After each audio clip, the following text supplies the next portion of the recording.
Carolina Nunes. Bom dia. Alguém de vocês precisa de recurso de acessibilidade? Uma dica, tá? Baixem o app, que até o final do dia vocês sabem tudo que está acontecendo no evento. Pode utilizar. Tchau, tchau. Muito obrigado. Bom dia, gente, tudo bem? Vocês me ouvem? Conseguem me ouvir bem? Então, obrigada pelo tempo de vocês aqui, finaleira do evento, né? Que bom que vocês estão aqui, que bom que chegaram até o final. Eu e o Estrela, a gente trabalha juntos há muito tempo já. Eu trabalho no DOT, me chamo Carolina, já vou me apresentar aqui, como fornecedora e ele representando o Sebrae. E a gente vai contar para vocês um pouquinho da nossa experiência reestruturando a Universidade Corporativa do Sebrae. É um trabalho que a gente está fazendo há uns 2 anos, mais ou menos. E hoje a gente quer compartilhar com vocês um pouco desse caminho que a gente aprendeu e o que a gente quer, que acha que pode ser útil para vocês. Então, por isso o nome da nossa apresentação é esse. E o nosso objetivo é desmistificar um pouco, né? Porque a gente teve essa dificuldade no início para estruturar, tinha muita teoria, muitos modelos, mas na prática, como resolver os nossos problemas do dia a dia, a gente enfrentou dificuldades em encontrar. Então, por isso a gente quer trazer um pouco desse como para vocês hoje. Meu nome é Carolina, então, eu sou consultora educacional no DOT, trabalho lá há quase 10 anos. Eu sou administradora de formação, mas meu mestrado e doutorado é em educação e gestão do conhecimento. Então, eu uno essas duas áreas, né, negócios e educação, para poder falar sobre educação corporativa com vocês. Estrela? Tudo bom, gente? Bom dia. Eu sou Rodrigo Estrela, da Universidade Corporativa do Sebrae Nacional. 2 informações importantes. A primeira é que o meu chefe está aqui, então mesmo que vocês não gostem da palestra, batam muita palma no final, tá? Porque eu tenho muitos boletos e filho pequeno.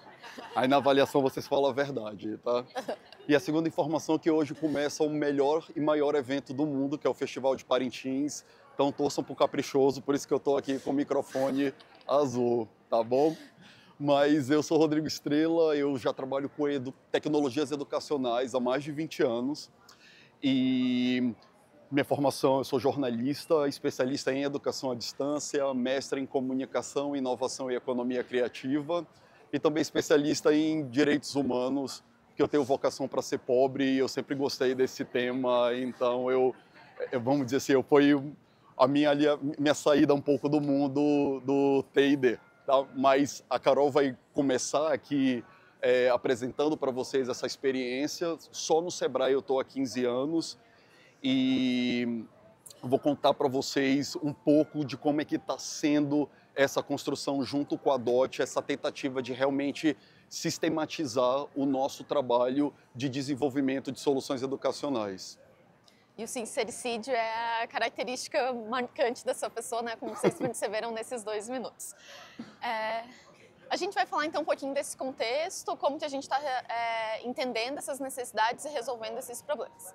Então, o primeiro ponto, né, que eu queria compartilhar com vocês, que imagino que muitos já passaram por essa situação, a gente está lá na área de T&D, chega uma área demandante falando, olha só, eu vi uma tecnologia nova, imersiva, vamos fazer um treinamento. Aí vai entender o problema, aquele treinamento é para 5 pessoas, vai custar R$500 mil, né?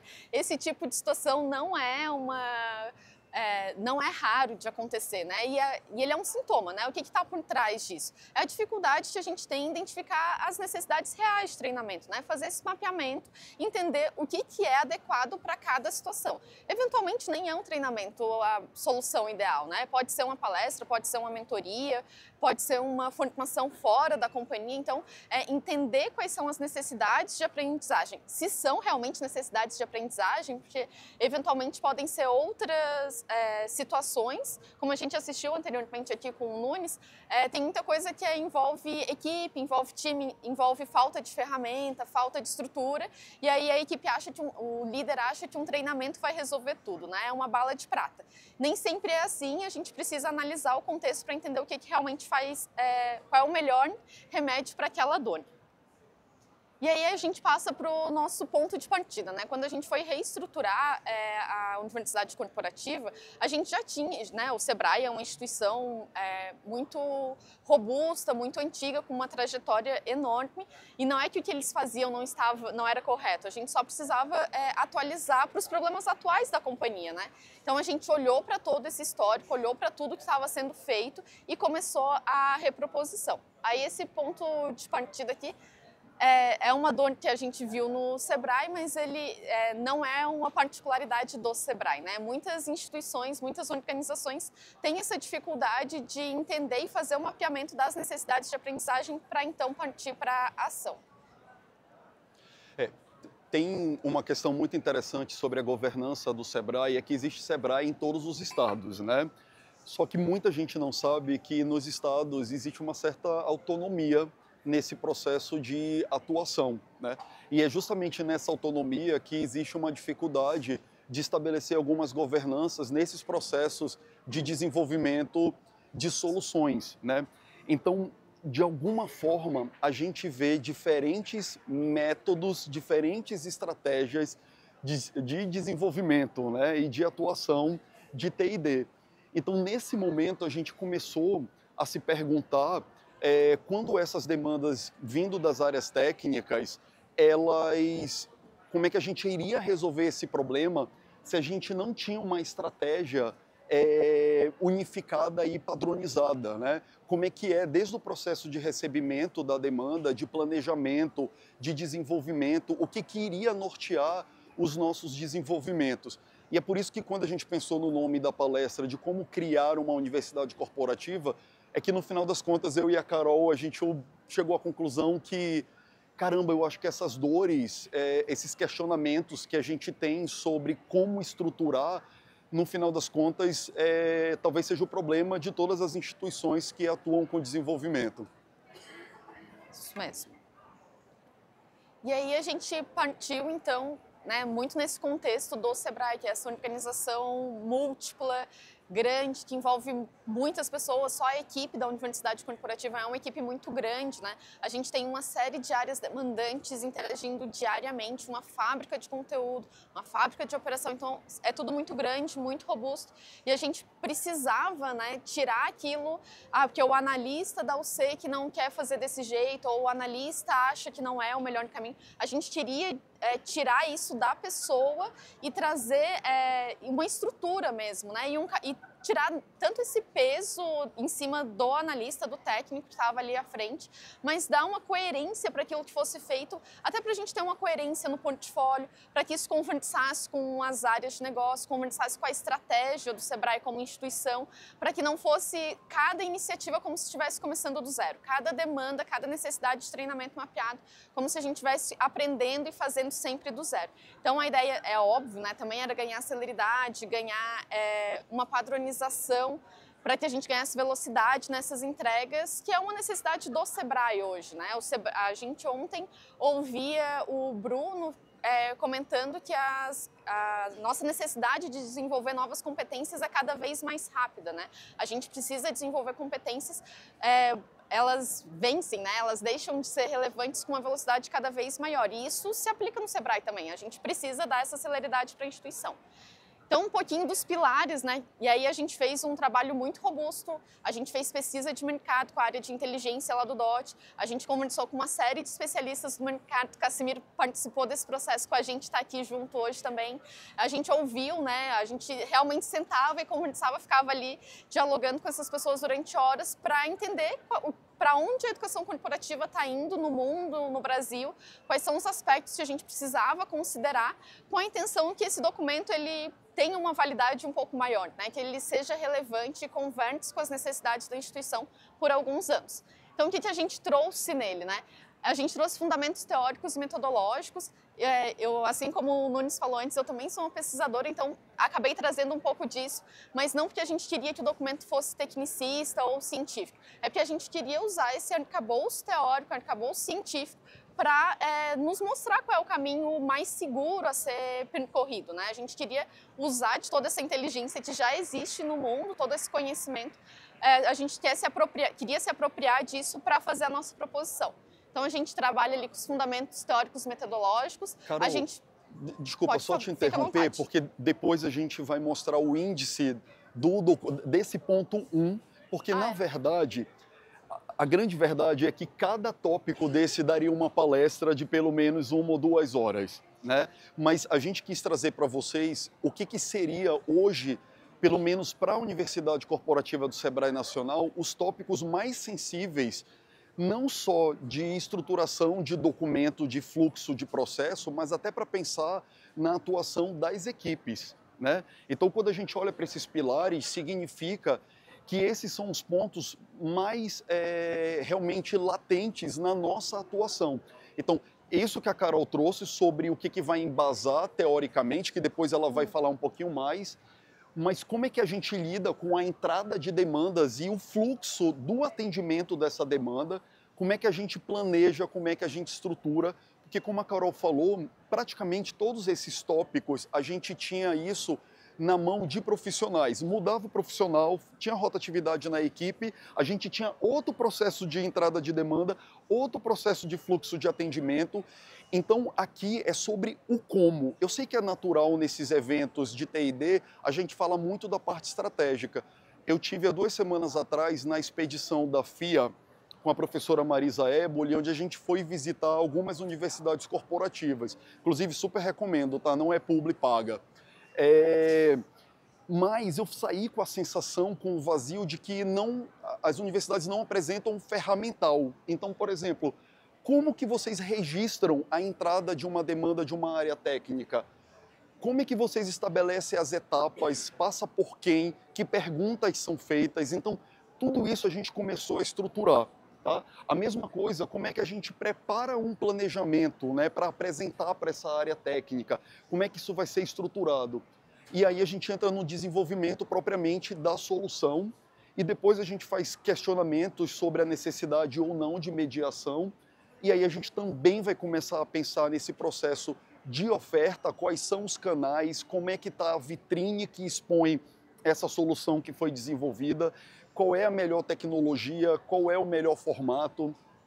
E aí a gente entra numa parte que tem sido bem recente de discutir o processo de educomunicação, porque a gente trazia a equipe de comunicação para tentar vender essa solução para casa, mas a gente percebe que as nossas áreas de comunicação não têm muita familiaridade com a educomunicação.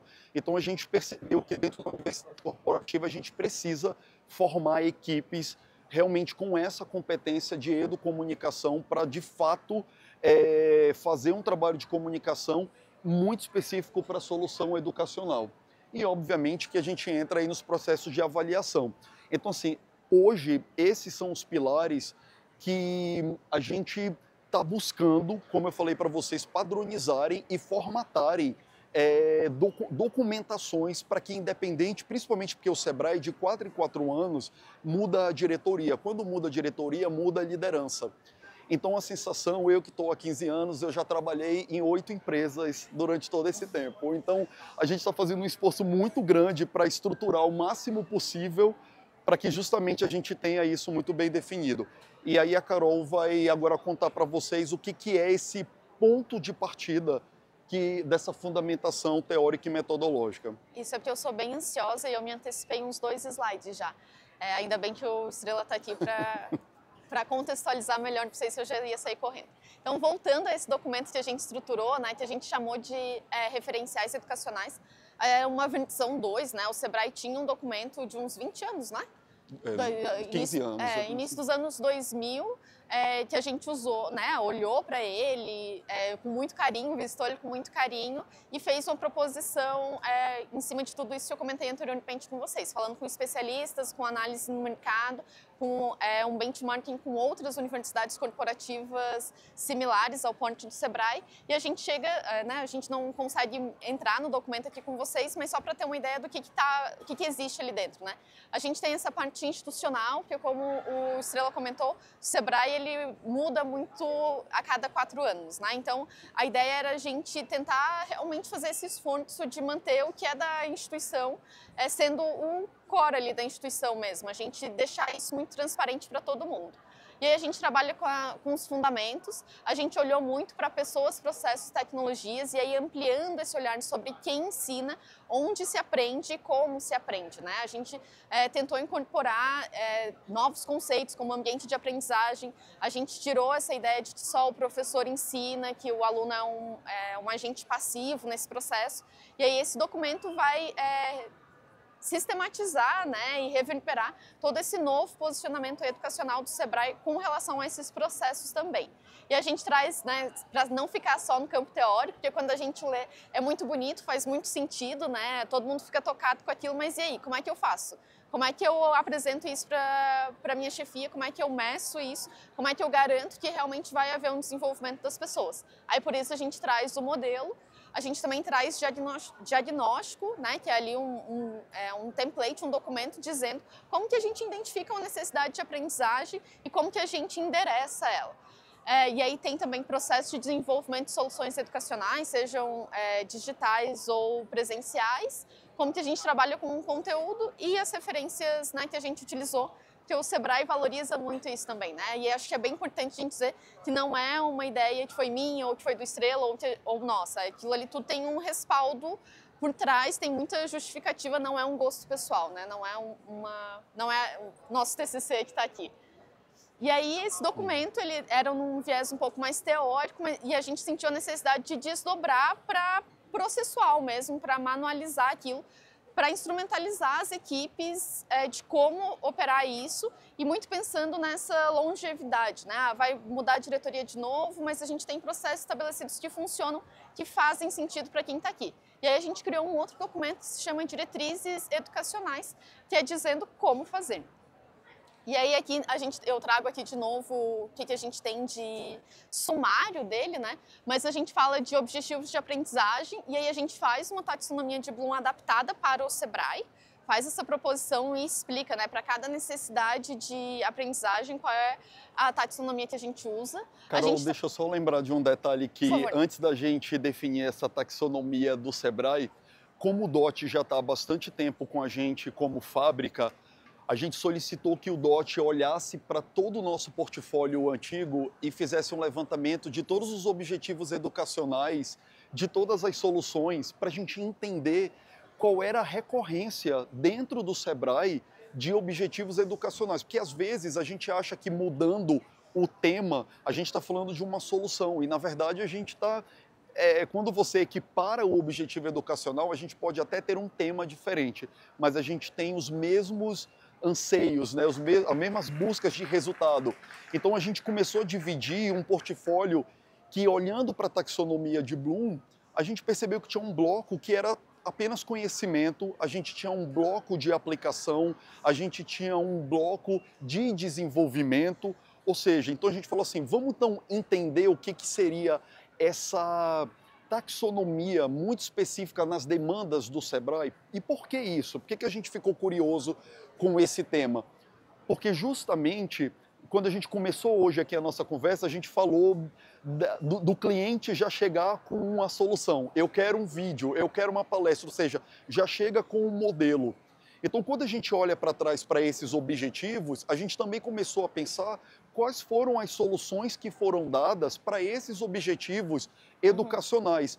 Então, para esse grupo aqui de taxonomia, a gente tinha uma recorrência de um formato X. Para esse outro objetivo educacional, um formato Y. Eu falei, opa, Carol, então vamos entender uma lógica, não para engessar o processo, mas para que a gente tenha um parâmetro diante de um grande volume. E aí eu acho, nesse sentido, é importante a gente falar dessas categorias estruturantes, né? Teve essa análise do portfólio, mas teve também a questão da intencionalidade, que tem essa diferenciação também. Para mim, esse é o X da questão, e eu acho que é uma pergunta que todos vocês são capazes de fazer dentro das demandas que vocês recebem diariamente. Quando a gente pensou em categoria estruturante, a primeira delas, a intencionalidade, é o que vocês podem se perguntar. Essa demanda que eu estou recebendo, ela é uma demanda que conversa com a estratégia ou com a instituição, ou seja, é de interesse de toda a casa? Essa demanda que eu estou recebendo é uma demanda estritamente comportamental, então se é comportamental, ela também tem uma probabilidade de ter um alcance maior para várias equipes, ou eu estou falando de uma intencionalidade específica, ou seja, isso tem um objetivo muito restrito a uma área técnica. E por que a gente fez essa separação do que era estratégico, comportamental e específico? Porque isso ajuda a definir, por exemplo, o que a Carol falou, de budget, ou seja, eu vou investir em algo que não é estratégico para um curso muito caro, porque de repente é algo que é muito específico. Por exemplo, o Sebrae, ele tem gestores estaduais para cada projeto, mas a gente está falando de 27 gestores. Então eu não vou fazer um curso que me custa, um curso à distância, que me custa 200, 300 mil. Então, já que eu estou falando de uma demanda muito específica, a gente pode ajudar esse gestor nacional a estruturar, por exemplo, uma demanda presencial, síncrona, né? A gente pode fazer um planejamento pedagógico. Não quer dizer que a área de universidade corporativa vai sair fora. A gente só vai oferecer algo mais real e possível dentro daquela realidade. Ou mais compatível mesmo. É um grupo pequeno de 27 pessoas, a gente consegue fazer uma webconferência, consegue promover ali uma interação entre eles, uma comunidade, compartilhar ali dores, problemas, que num curso e-learning tradicional a gente não conseguiria, né? Então essa intencionalidade é muito importante para a gente propor esses caminhos. Como o Estrela falou, não é um engessamento, né? É um direcionador. E aí a gente foi para a questão da metodologia, que é o documento anterior, né? No que a Universidade Corporativa do Sebrae se baseia. Eu sei que a cada evento que a gente participa, a gente descobre uma teoria incrível de alguém muito bom, que veio de Harvard, e a gente já quer mudar no outro dia. Mas como a gente sabe que essas mudanças elas não são tão rápidas, principalmente instituições grandes, a gente precisa fazer escolhas. Não quer dizer que ninguém está aberto à mudança. Acho que o que mais se falou aqui foi sobre mudança. Mas a gente precisa, sim, escolher alguns alicerces para não se perder aí no meio do caminho e do fomo das novidades. E aí, quando entra em eixo formativo, é um outro exercício que também vocês podem fazer, que é olhar para tudo que vocês produziram. A gente escolheu nos últimos 2, 3 anos, Isso, né, Carol? foi o recorte. E vamos agrupar isso em temas para entender qual é a recorrência e aproximação de temas que está tendo nas demandas dessa universidade corporativa ou nessa área de T&D. Então, quando a gente levantou esses eixos formativos, a gente conseguiu criar uma identidade não só de organização de portfólio, mas também para entender que temas que a casa está pedindo e com que recorrência. E aí a gente entra numa questão de abrangência, que é para entender público. Quando a gente olhou para essas demandas do Sebrae, a gente tem muito mais pedidos de áreas técnicas e específicas do que de temas estratégicos e institucionais. E, inclusive, a gente falou, opa, então não quer dizer que a gente vai abandonar as áreas técnicas, mas a gente não está cumprindo com o propósito de uma área de universidade corporativa que é focar muito mais em pontos estratégicos, né? E aí a gente também começou a olhar para periodicidade versus modalidade, que era justamente entender se aquilo que estava chegando para a gente como demanda, se era um conteúdo que era muito perene ou não, era algo que de fato ele ia ter uma maior durabilidade, porque essa questão da perenidade, ela é determinante na modalidade que a gente vai escolher. Já teve solução que a gente ficou meses com a área técnica desenvolvendo e quando ficou pronta, passou por uma atualização. Eu acho que todo mundo aqui deve ter passado por isso. Então a gente quer resolver esse problema já na partida. Por isso essas diretrizes. Porque se a gente consegue descobrir já no ponto de partida que existe uma sensibilidade de alteração, dificilmente a gente vai, por exemplo, ir para um estúdio, contratar ator, fazer animação. Por quê? Porque o risco é muito maior. Então, essas perguntinhas ajudaram a gente a definir essas diretrizes. Mano, a gente vai ter que correr um pouco, né? Mas só um exemplo prático dessa perenidade, por exemplo, a gente está fazendo uma solução para a COP30 agora. Ela tem prazo de validade, né? Então não adianta a gente fazer uma solução muito robusta, com muita tecnologia, que vai ficar caríssima se a gente sabe que ela vai deixar de ser utilizada rapidamente. Então, quando a gente tem essa clareza, essa consciência, fica mais fácil tomar decisões, fazer um uso mais adequado do recurso financeiro e de tempo mesmo, né? Exato. Eu sei que não vai dar para ler, mas só para vocês entenderem o que todos esses questionamentos, todas essas pesquisas nos trouxeram como referência, é que agora, a cada vez que a gente recebe uma demanda, a gente faz essa pergunta: qual é a intencionalidade dessa solução? Ela é estratégica? Ela tem a ver com uma questão pessoal ou relacional? Ou ela é muito técnica e específica? E aí a gente vai para os eixos formativos, ou seja, dentro do que é estratégico, a gente vai ter questões que são instruções e normas, sistemas, estratégias de atendimento, ou temas estratégicos como esse da COP30 nesse momento. E aí a gente começa aí, pô, é uma abrangência que é geral, a periodicidade é baixa, é alta, então aí a gente já tem recomendações.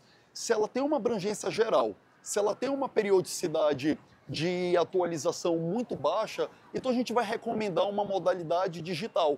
E aí isso pode ser um objeto de aprendizagem solto ou uma base de conhecimento, que geralmente é a área de atendimento que utiliza.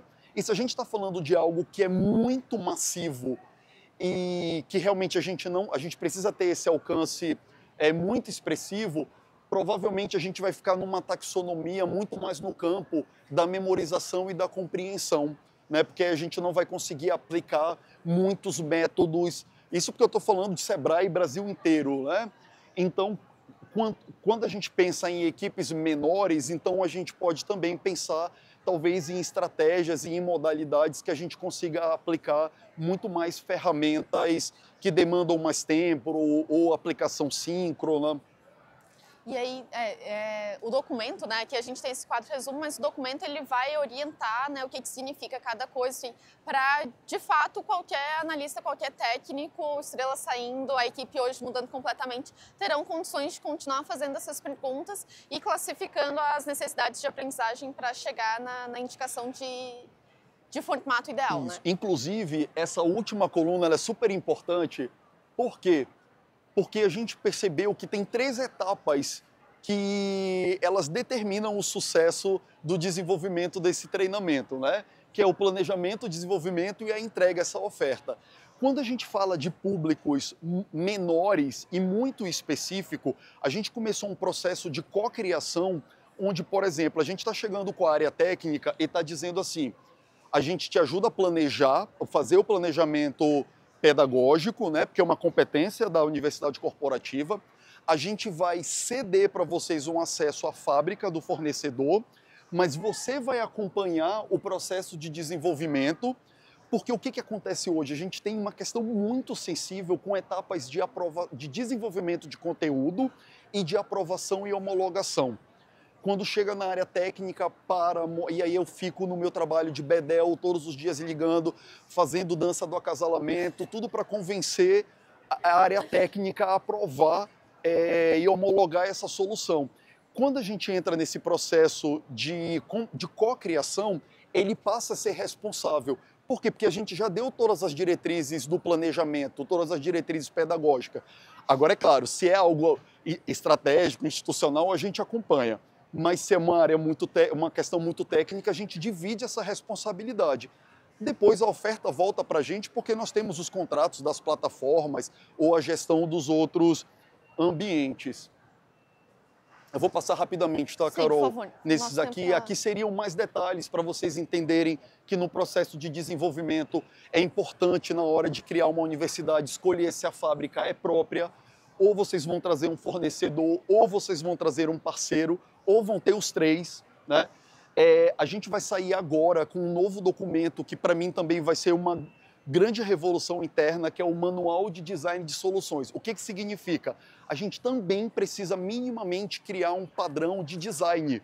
Porque visual, quando a gente fala em escala, a gente olha para o nosso portfólio e quando a gente tem principalmente diferentes fornecedores, você vai ter um boneco mais torto e um outro massa, você vai ter uma cor, uma forma, uma fonte. O Sebrae tem um brand book, mas o brand book é para marca. A gente está lançando o brand book das soluções educacionais. Por quê? Porque uma solução educacional ela demanda muito mais oportunidades de design. Inclusive, quando eu estive agora na Universidade do Hambúrguer, foi uma pergunta que eu fiz para eles. Como é que vocês padronizam o design das soluções? E eles ainda não padronizam. Eles entendem essa necessidade. Então, isso daqui é algo também importante. Não, é só porque a gente tem, no contexto do Sebrae, são muitas soluções, né? Um portfólio te beira ali 1000 soluções. Então, fazer a mesma aplicação de identidade visual em 1000 soluções fica cansativo para qualquer ser humano. Então, por isso, a gente precisa dessas possibilidades e para também não virar um carnaval, que cada solução não conversa com a outra, a gente está lançando esse documento também. Uma outra coisa, eu vou pular para as partes mais importantes, esse fluxo de desenvolvimento. Junto com o DOT, a gente criou mini objetos educacionais para o nosso cliente, explicando para ele o que é conteúdo base, o que é processo de homologação, o que é o processo. Por quê? Porque toda vez que esse cliente chega, ele não tem noção do tempo e do que a gente precisa que ele faça nessa etapa. Porque tem cliente interno que quando a gente chega na homologação, ele quer mudar todo o conteúdo, ele quer mudar todo o vídeo e a gente precisa deixar muito claro essas etapas. Passando aqui na questão da oferta e canais de distribuição, não esqueçam de pensar nos seus canais de distribuição, que é o seu ecossistema de aprendizagem, seja ele digital ou presencial, né? Pensar nos processos de integração. Gente, isso é um terror. Toda a tecnologia que vocês forem adquirir, pensem como é o processo de integração com os sistemas da sua empresa. Não esqueçam da cultura de dados e de gestão do conhecimento. E uma questão, a gente pensa muito em estratégia de relacionamento com o cliente externo, mas a gente precisa ter uma estratégia de relacionamento com o cliente da área de desenvolvimento. Então, faça a jornada do cliente, definam regras de relacionamento. Isso é outra coisa que também a gente está correndo atrás. E aqui, trazendo para vocês essa questão da educomunicação e avaliação. A gente está pensando muito sobre como promover uma cultura de aprendizagem, porque antes a gente ficava querendo convencer as pessoas a consumirem o portfólio. E, na verdade, agora a gente quer gerar o valor da aprendizagem para depois, é o clickbait, né? Depois a gente vende a nossa solução. Então, a gente está fazendo planos de comunicação para promover esse portfólio, criação de peças que transmitam o conhecimento para além do produto, ou seja, aquelas fórmulas de lançamento. A gente está começando esse processo de aplicar também nas nossas soluções para que as pessoas vejam primeiro o valor daquela solução antes delas começarem a consumir. E, Carol, você fecha? O nosso tempo já esgotou, gente. Não temos tempos para pergunta, mas a gente vai ficar aqui na frente caso vocês queiram conversar ou ali na frente tirar dúvidas, enfim. Muito obrigada pelo tempo de vocês, pela atenção. Desculpa a correria. E uma boa sexta, bom final de semana, gente. Obrigada. Fechou. Aí visitem o nosso stand, ainda tem 2 horinhas, dá tempo de passar lá e pegar um brinde, conhecer um pouquinho melhor nosso trabalho. Deixa eu deixar aqui.